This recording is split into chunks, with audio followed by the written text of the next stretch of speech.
How you doing? I'm Darren with Kickin Barbecue. If this is your first time to the channel, then welcome. If you've been here before, then welcome back. Today we are talking prime rib or standing rib roast, bone-in prime rib, whatever you want to call it. It doesn't really matter. That's what we're doing today. That's right. We got through turkey season. We are now on to prime rib and ham season. And I don't know about y'all, but I'm a way bigger fan of prime rib than I am ham. I'll have a ham video coming eventually, but we're going to focus on prime rib for a little while since that's what I think a lot of folks are going to be cooking up for Christmas, and 'tis the season for some delicious prime rib. Now this is about a 4.5 pound rib roast that I got from my local grocery store. They went ahead and removed the bones for me, which is no big deal, but I want to get this seasoned up, and then we're going to get it trussed up. We're going to get it in the refrigerator 24 to 48 hours, whatever you have time for. If you just have time for overnight, that'll be good. But we're going to be doing a dry brine on this with kosher salt.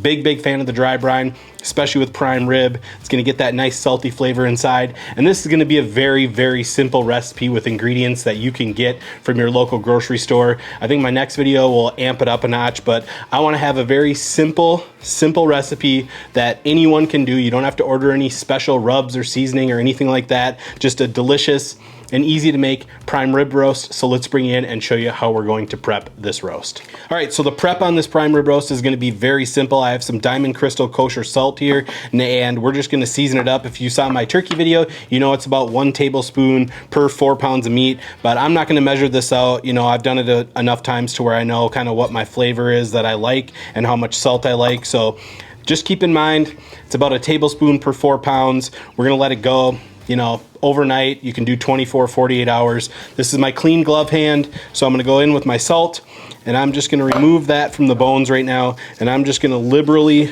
coat the entire roast. Don't be afraid, this is a big chunk of meat, it can handle it.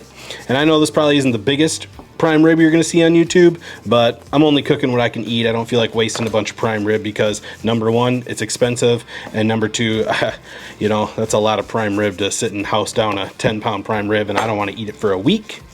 So I'm gonna go ahead and just get this liberally seasoned with the Diamond Crystal Kosher Salt. So there's that. I'm gonna go ahead and just kind of roll it around, pick up any excess. One thing I want to do is get a little salt on these ribs, because I don't know about you guys, but this is one of my favorite parts. I like to sit and gnaw on these, so I'm gonna get a little salt on there too. Now at this point, we're just gonna go ahead and get our roast back on the bones. And I kind of like cooking the bone-in prime rib roasts. I like them either way, boneless or the bone-on. But I like the bone because it kind of acts as a natural stand for it. And also it acts as a little bit of barrier for that heat coming up. So just a little bit more even cooking. Like I said, you get to gnaw on those things. They're absolutely delicious. All right, so the next thing we're gonna do is come in with some butcher's twine. And how I like to do it is I just like to lay it out across my board like so. And then just kind of sit my rib roast on there. See where I'm at. I try to like to get it on both sides of the bone here. And there's 2 bones in this one, so to go around once, around twice, third time, pull, go ahead and just tie it off like that. You don't gotta go super tight on it, you just wanna keep everything together. So again, about like that. 1, 2, 3, pull it down. Knot that up, snip the edges, and we're good to go. This thing is ready to go. I'm going to get it on a sheet pan on a rack, get it in my refrigerator overnight, and we will pick back up tomorrow morning when it is time to get this out on the Traeger Ironwood 885. We're gonna be doing low and slow with this bad boy, maybe searing it off, but either way, it's a good looking rib roast. We got some nice marbling in there, nice big cap on there, so this is gonna be delicious. I'm gonna show you what else we're gonna put on this tomorrow. Like I said, all easily accessible ingredients you can get from a local big box grocery store, or even maybe a small mom and pop grocery store. So get this in the fridge overnight, let it do its thing, and we'll pick back up tomorrow morning. All right guys, today's video is brought to you by ZBiotics. What is ZBiotics? ZBiotics is a probiotic drink that helps break down the byproduct of alcohol that is most responsible for feeling rough the next morning after a night of drinking. But how does it work? Well, I'm gonna go ahead and let them explain it.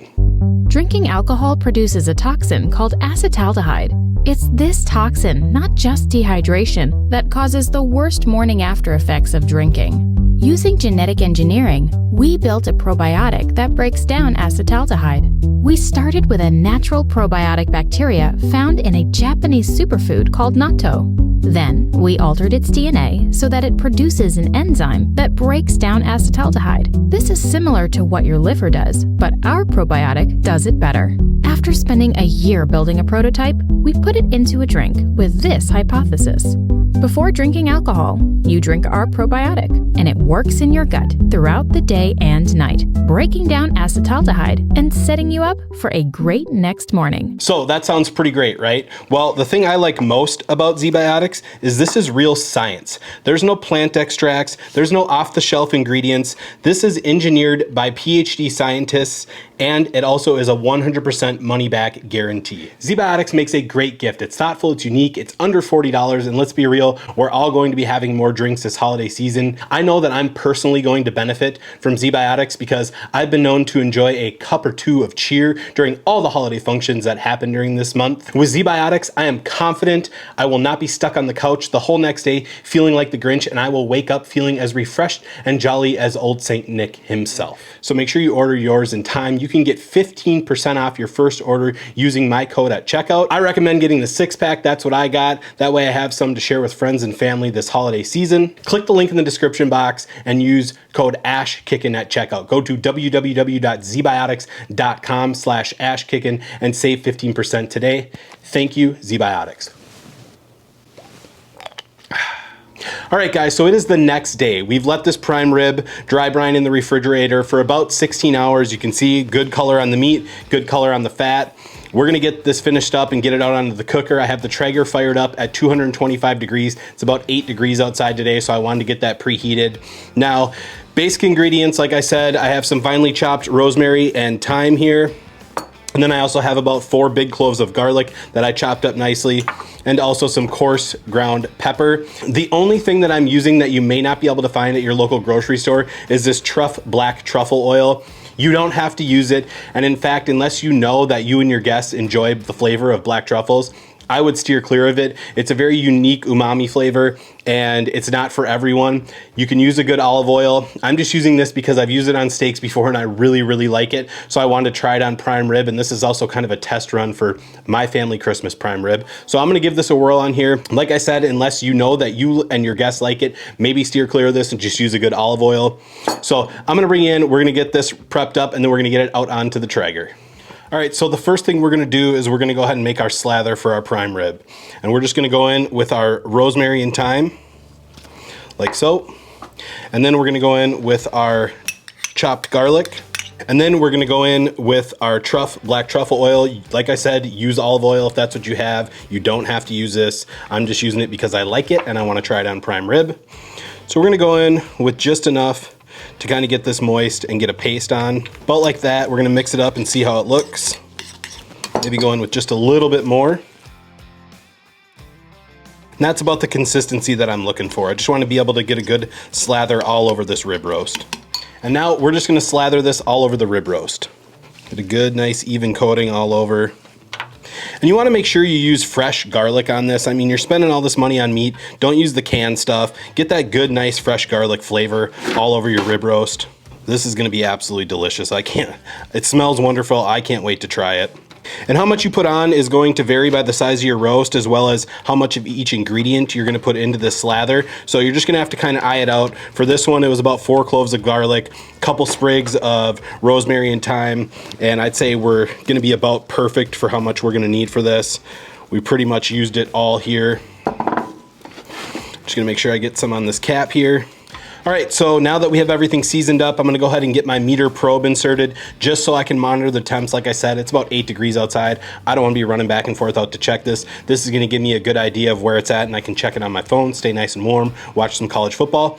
So I like to get it kind of directly in the center, and you can kind of measure that out. You wanna make sure you go up to this line. So I'm just gonna go in at an angle, and I'm gonna go straight down to about there. And I know that's pretty much where I want to be. We're sitting at about right here in the meat. So that's looking good. We will meet you outside at the Traeger and we will get this on, and then we're gonna let it go at 225 until this reaches about 118 degrees, and I'll show you what we'll do at that point. All right guys, so there is the prime rib. You can see it's looking great. Traeger set at 225 degrees. I'm just gonna let this meter tell me when it reaches 118 degrees. I might come out and baste this with a little butter from time to time just to help the color on it.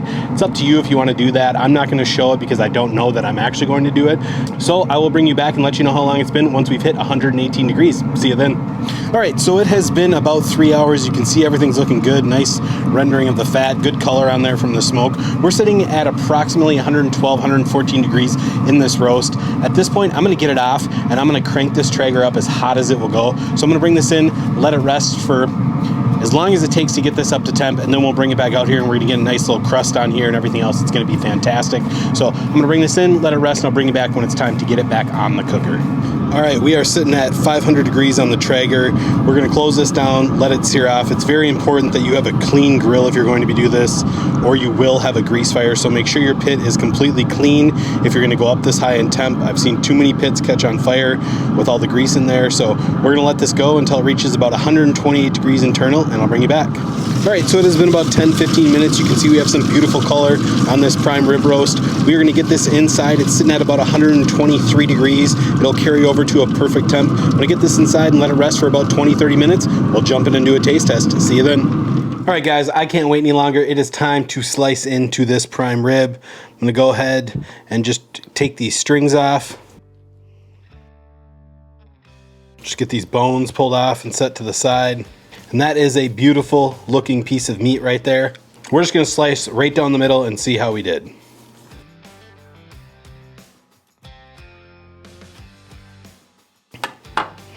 Moment of truth.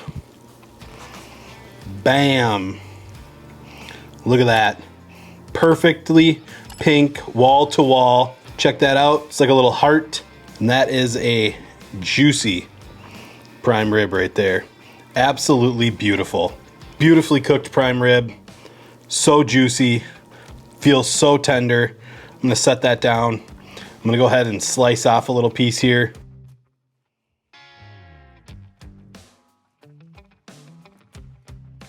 Man, that looks beautiful. So tender, perfectly cooked, beautiful pink. It is time to pull you out and we are going to do a taste test. All right guys, and just check that out again. Perfectly cooked. I mean, look how tender this is, barely hanging on.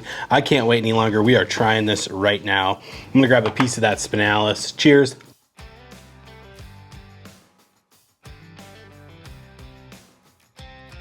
You guys, I have no words. This is so good. I gotta have another piece just to make sure.